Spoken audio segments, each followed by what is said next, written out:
We work really hard to make sure that students have a sense of who their professor is and the fact that we are always on their side. In our courses, we use asynchronous assignments, discussion boards, opportunities to have one-on-one or small group chats, as well as opportunities to check in on the phone in order to create a sense of community among our students who may be spread all around the country.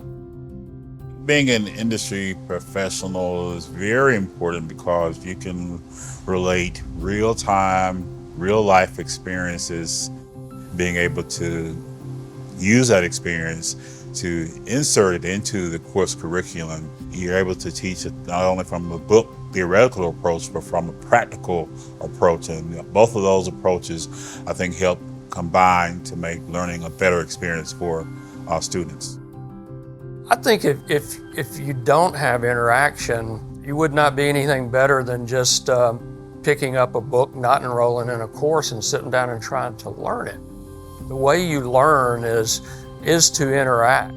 Just sitting down, reading a textbook or several textbooks and writing a report, you're not getting the same thing as if you actually see it on your screen. We can help our students to really prepare to be the strongest possible candidates for the jobs that they want to pursue after they graduate. And I think that's a unique thing that we can offer here at Samford, and that we really can work with each individual student. So this is not a one-size-fits-all program. It's highly customizable to the needs of each student, and your professors are definitely here to support your progress every step of the way.